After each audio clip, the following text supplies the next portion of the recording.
Looky what I got there. Some fresh Mare lemons picked right off of our Rancho tree here in Santa Rosa, California. That can only mean one thing. It is time for lemon meringue pie, which is a favorite here. I call it the queen of pies because, well, it's kind of delicate like a queen. You have to have certain hacks, and I'll talk about them as I go along so that you can have a good outcome. Two critical things that I'm going to be talking about. But anyway, let's come down to the countertop and let's look at our ingredients here. And of course, first and foremost, you're going to need some nice lemons, enough to squeeze out about 3/4 of a cup, depending on how tangy and tart you want it to be. You can vary it anywhere from 1/2 of a cup of fresh squeezed lemon juice all the way up to a cup. I like to compromise about 3/4 of a cup. We're also going to use about 1.5 cups of water, room temperature. You're going to need a box grater because one of the keys to real good lemon meringue pie is zesting the outside of the lemon. It really adds a lot of bang to the flavor. We're going to need some cornstarch for thickening. I use a 9.5-inch pie plate here. We're going to need a cup of sugar. We're going to need, well, it depends what kind of crust you like. I like to do a mix of shortening and butter. I think it makes a better crust. We're going to need a squeezer, and I'm going to use 5 eggs here. And you're going to have to be good at separating them, so we'll have a little trick to do that. And of course, there is our flour. Let's get started and make the crust.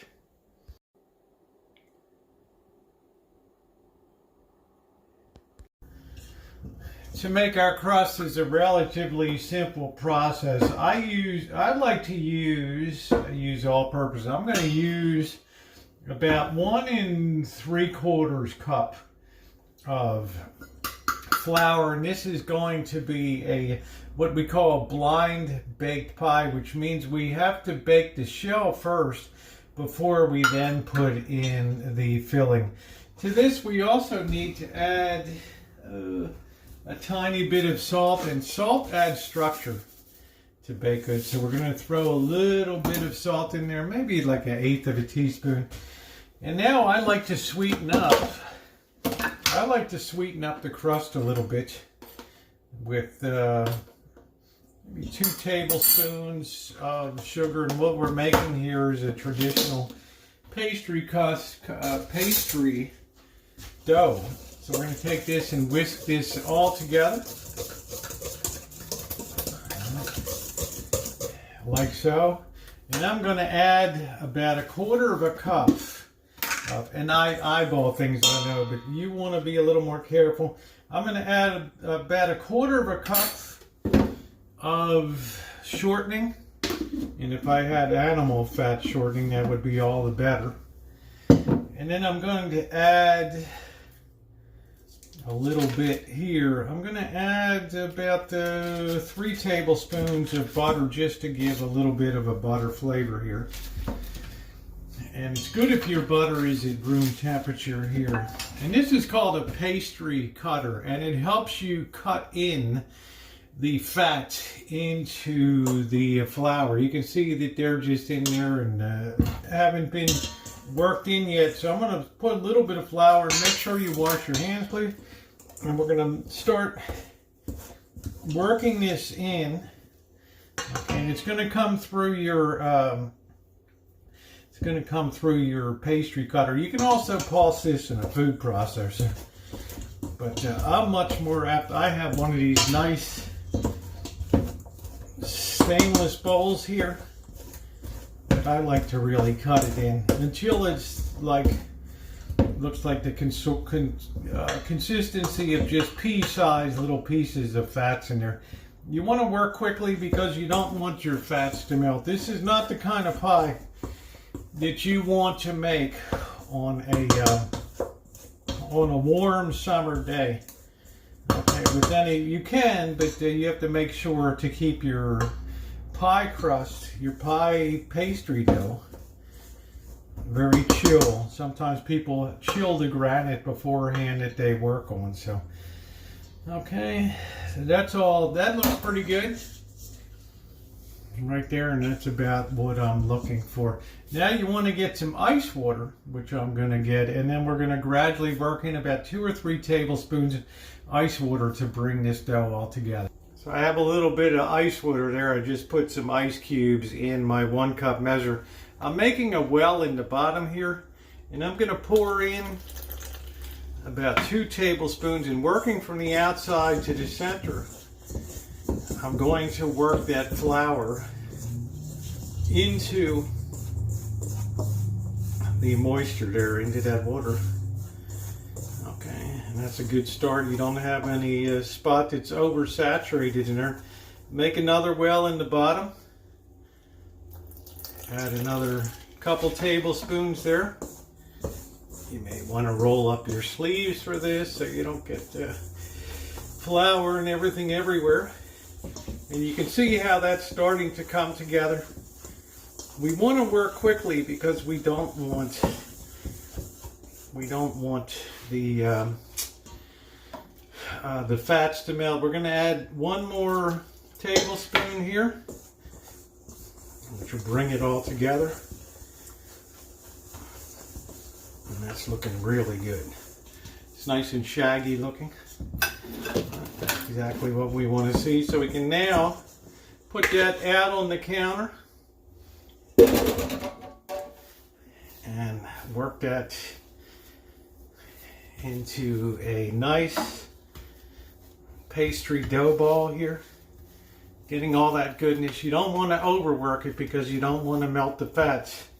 It's why I like shortening better. It's why I really like shortening better than butter, because it's a lot more forgiving in terms of being melted and everything. So I'm working that together real good. You shouldn't plan on working that any more than about a minute. Now we're going to cover this with plastic wrap and into the freezer. She's going to go while we work on the rest of what we need. Okay, look pretty good. You can see the little bits of fat in there. That's exactly what you want. Now I'm going to go ahead and separate the egg whites from the egg yolks, and this is a very critical part of the process, because if you get the slightest little bit of yellow yolk into the egg whites and you go to make it into a meringue, guess what's going to happen? You're going to have a real problem. It's not going to work. You could whip from now until kingdom come. It's not going to become a meringue. So if you're not good at separating eggs, well, here's a tip for you. Make sure that your eggs are at room temperature for starters, because they flow easy. Then wash your hands really well and use your palm of your hand as sort of a screen so that the egg whites go through and the yolk remains. Be very careful separating eggs. No yolk into the egg whites, and that's no joke. Okay, so if you can't do that, then go ahead and buy egg whites from the store and use the equivalent of about half a cup or so, half a cup to 3/4 of a cup.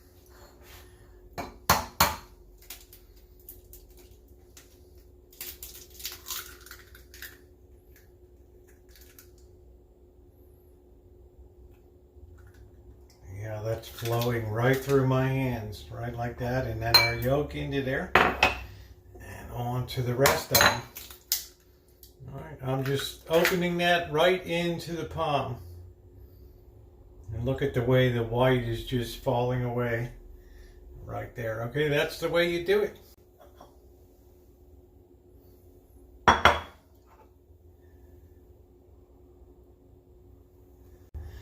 The next thing we want to do is we want to grab our box grater, and we want to take about 5 or 6 of these lemons and get the zest on the outside. And in my opinion, the more the merrier. When I have a lemon meringue pie, I really like to be almost jolted out of my seat with how lemony it is.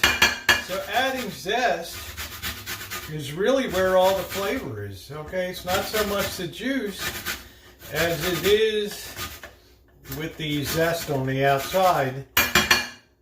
I'm going to do this with all of the lemons I have, and hopefully I'll have a couple tablespoons. Okay, see you in a minute. By the way, be careful with your knuckles on this, okay? You can also buy a little tool called a zester, but I think that the box grater really does a great job. Okay, that's looking really good. Get all that goodness out of there, just a couple more and it should be enough. Ooh, the whole house smells so lemony right now. Okay, that's about 2.5 tablespoons of zest.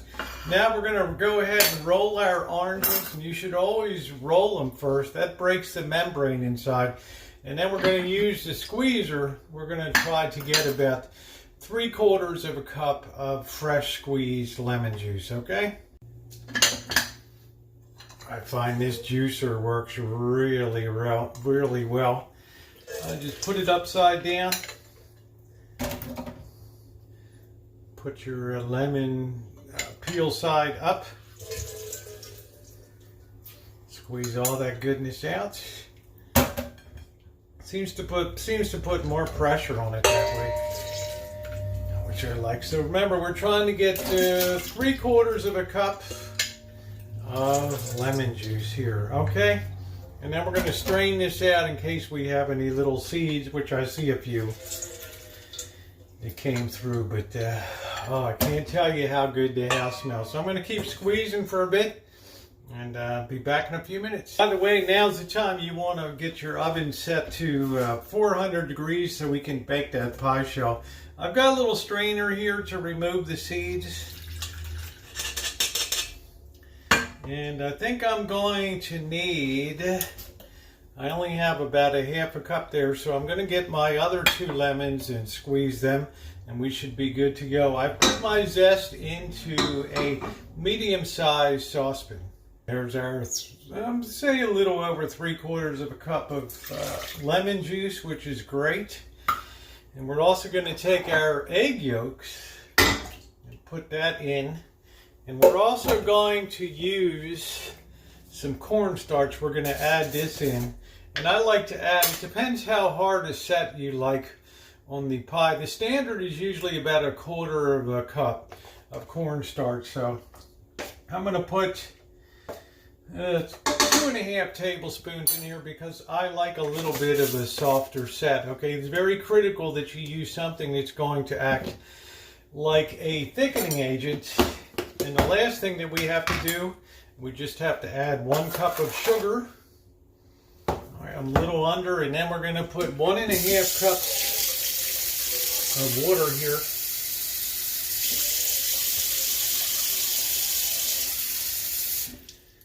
Okay, and we look good. There's our potential filling right there. We're just going to push that on the side, because it's now time to roll out our pie dough. Okay, the oven is preheated.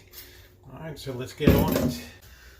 I think most people have the most problem with rolling out pie dough. The trick is to make sure you have a very well floured surface and keep adding flour if it starts to get a little sticky, okay? I pulled our dough disc out of the fridge. Okay, and I'm putting it down, putting plenty of flour on the bottom. And I'm also going to take my hand and kind of widen that disc as much as possible before I even get the rolling pin onto it. And the less flour I use on top, the better it's going to be. You'll see me often turn as I am rolling. I'm trying to minimize the use of the flour on top.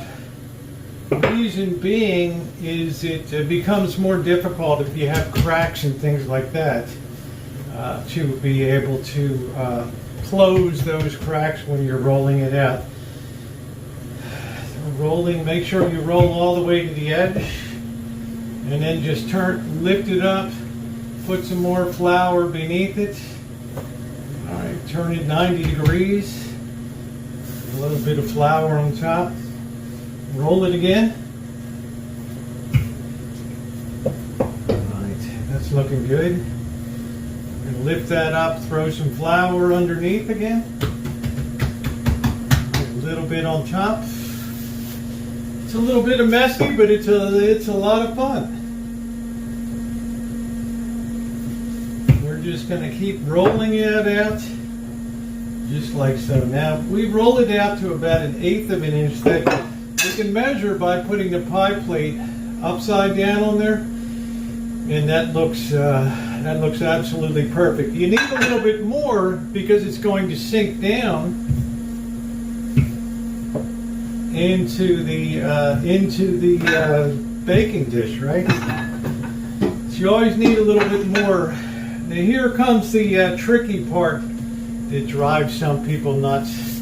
We're going to flour our rolling pin a little bit, and we're actually going to roll this pie dough right up on top and then lay it into the dish like so. Kind of push it down gently. You don't want to break. You don't want to cause problems with it. All right, lift it up. Be very gentle with it, and kind of work it against the sides. Okay, and I'll bring you down to show you how we're looking on that. That was a perfect drop right there. You can still see those nice bits of fat that are in there, and that's what we want. All right, make sure you grease your pie plate beforehand. All right, and then we're also going to grab a fork, and we're going to do what's called docking. We're going to create little holes in the bottom so that it doesn't rise up and give us all kinds of problems. This to me is the fun part. Now we're adding and subtracting dough from the edge. This is a little too much. This is about right. Kind of just adding and subtracting. Now the next thing I want to do is actually fold the edge up underneath of the pie dough. That's going to give us enough dough to work with that we can do some pretty fluting or fanciness around the edge there. So also people like crust. So in a lot of ways, the more the merrier. This is a classic, no problem. Crust, we're working right here. All right. See how that I've got that roughed into shape right there. All right. Hope you're enjoying the baking. And then I'm going to take my thumb and my 2 fingers and going to press in, and I'm going to create this pretty edge on here. Okay, it takes practice. It's easy. I'm just pushing in thumb into 2 fingers, just like that. And I'm pushing up the dough on the side if it feels like it's a little bit thin on top, to be able to make a nice fluting on it. Some people will add extra around the edge. I find that's a little too much work.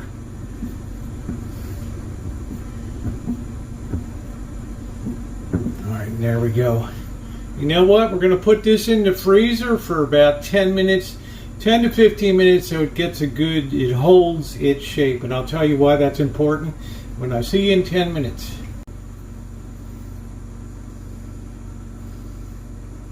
I've gone ahead and pulled the pie shell out of the oven, and it's really going to hold position well. If I was to put this in the oven when it was still at room temperature, the sides would have collapsed down. So I also have another way of doing it. It requires that you have something called pie weights or beans or rice, and you want to put a foil inside of the pie shell, and then put like beans, uncooked beans, or pie weights in there to keep the sides from crushing down. Okay, and it's very important. We don't want the pie to look unsightly. It's kind of lost its where it's kind of lost its edge or whatever. Sometimes it works out okay, sometimes it doesn't. But if you can freeze your pie shell, that's perfect. So I'm going to pour my pie weights inside, push them up against the edge, and into the oven. She's going to go for probably, I'm not going to look at it at 400 for about 15 minutes or so, okay? Make sure you're using oven-safe cookware too. No poof, okay? No explosion, glass shards, and all that. That's a real thermal shock going from the freezer into the oven. So you need to make sure that you have heat-treated bakeware. Okay, good tip. Safety first. All right, guys, it's been about 20 minutes. That's thin in there. What we want to do now is remove the pie weights. Take the pie out of the oven, carefully remove the pie weights, and then put it back in the oven to finish baking. Okay, we're going to let that set there for a minute, and then we're going to carefully lift that up. Now I have a pot right here. Be very careful, these pie weights are very hot. It looks like we've got a good shape here. We did lose a little bit of the edge, but that's it. There we go. Put your gloves on, and we're going to put this in for about 10 or 15 more minutes until she gets nice and brown. She's looking good, but if you can really freeze it till it's solid, it'll hold its shape a lot better. Just a little bit of a tip. See you in 15 minutes. There is our pie shell ready to go. So let's get on with the making of the meringue, because you want to make the meringue next. You want that to be sitting on the side, and I'll explain to you why. You want to make the meringue, have that sitting on the side, because when we fill the pie shell with the lemon filling, it is absolutely critical that that meringue go on top when that is steaming, piping hot. One of the big problems that people have with baking, and particularly lemon meringue pies, is they have a weeping meringue, which means it looks like it's crying and it kind of disintegrates. If you use the meringue, have that prepared and ready to go, as soon as your lemon filling sets up, you want to pour the lemon filling into the crust, and you want to slam that meringue right on top of it and seal the edges, and into the oven she goes. It's going to sterilize the meringue, make it safe, all that heat from below and from above. So it's very critical that that be done in that step. Otherwise, you're not going to have as good as meringue as you want. So I'm going to stand up here. We're going to go ahead and add. Make sure your mixing bowl is very, very clean. No grease, no nothing. Nice and dry. And we're going to take a little bit of tartar. And you're like, oh, Rosie, you have such a big container of cream of tartar. Yes, I do. I don't know whatever prepossessed me to have such a big one. I'm going to use 1/4 teaspoon of that. I'm going to drop that into the eggs there. I'm going to also grab, I don't know what I did. Oh, I have the sugar here on the side ready to go. And I also have some vanilla extract. So you're going to put your whipping attachment on your mixer. And we're going to go to town here. All right. We're making meringue. Let the blade do the work. Let the mixing attachment, the whipping attachment, do all the work. It's breaking down all of those membranes in there.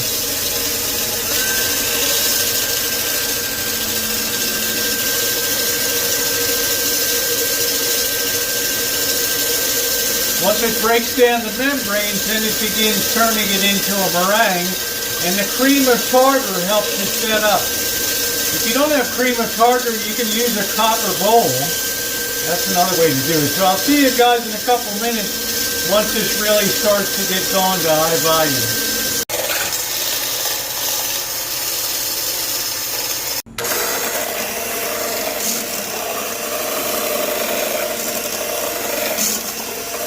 Make this good and fluffy.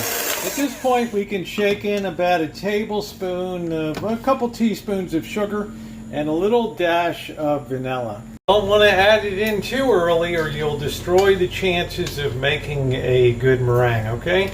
Little drop of vanilla, you don't need a lot. Couple teaspoons of sugar to sweeten that up, and we're going to give it a final whipping here.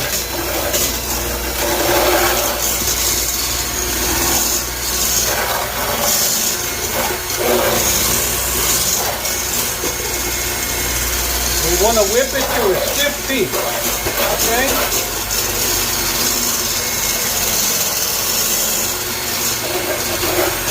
So take your time. We're trying to build a lot of volume here.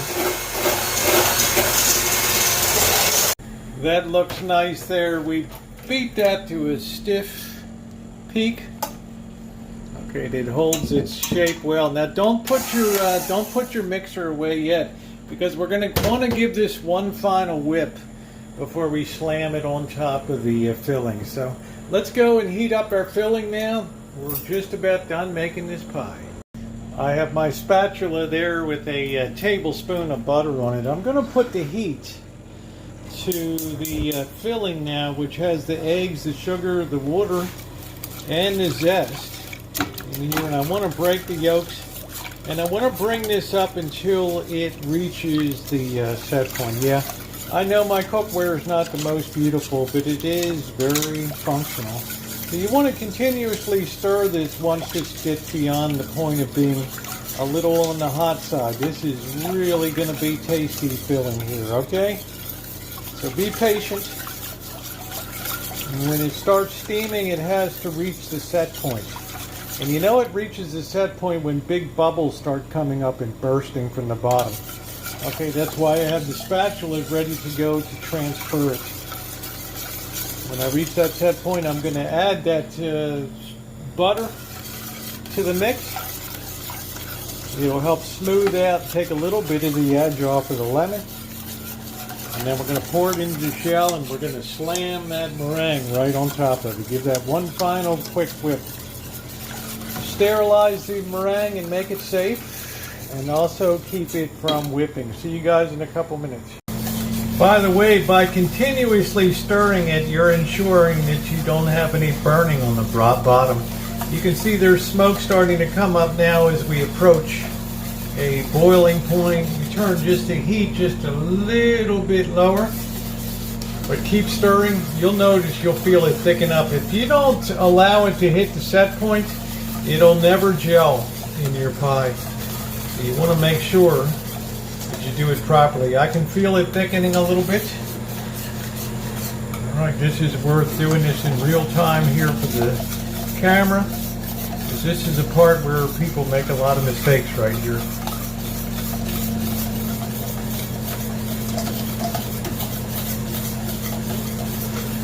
Be patient, enjoy baking, right?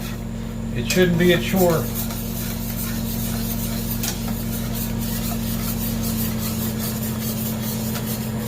See that steam starting to rise now, and pretty soon that cornstarch is all of a sudden, boom, it's going to hit its set point, and it's going to get thick. I can feel it starting to reach almost to that point just through experience.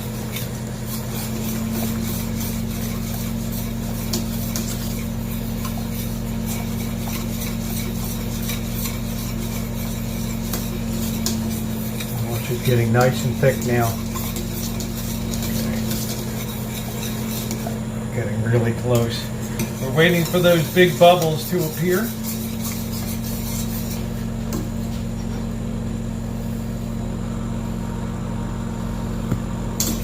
Keep stirring it.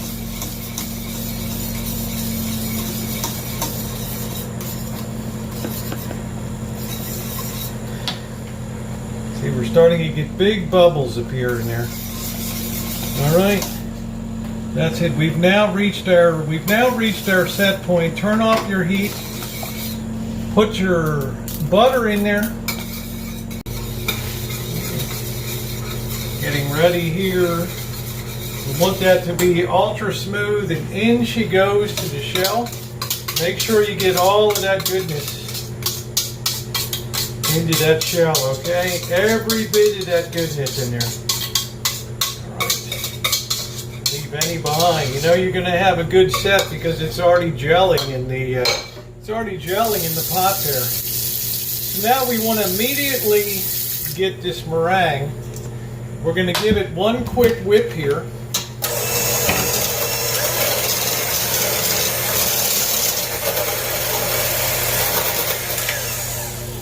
And then in she's going to go right on top here, okay?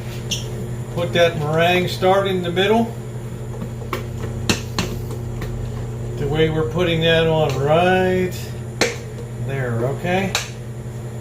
Get all of that meringue. This is the Mile High meringue pie right here. Just start spreading that toward the edges. Okay, and then we're going to throw this in the oven. And we're going to get that beautiful browning on top. It's going to take about 4 minutes. You want to check it very often though, okay? You don't want it to burn. And we're pushing this meringue all the way over to the edge of the crust of the pie, okay? Very important. Now we're going to make it pretty on top, okay?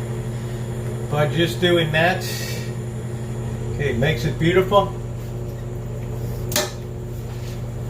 Now we're going to take it and we're going to pop it in the oven. And we're going to give it an initial 4 minutes or so until we get it nice and brown on the top. Ladies and gentlemen, it is time to pull the pie. It's actually been about 10 minutes. Your oven is going to vary, of course. So I've been checking it like every 2 minutes or so. So I'm going to turn off the heat here. Open her up, pull her out, and that is just a classically beautiful looking lemon meringue pie. I'll bring you down stove side so you can take a look at it. As promised, there it is, a wonderful lemon meringue pie made with our own Rancho lemons. Please like and subscribe. I'm going to have the full video of the making tomorrow.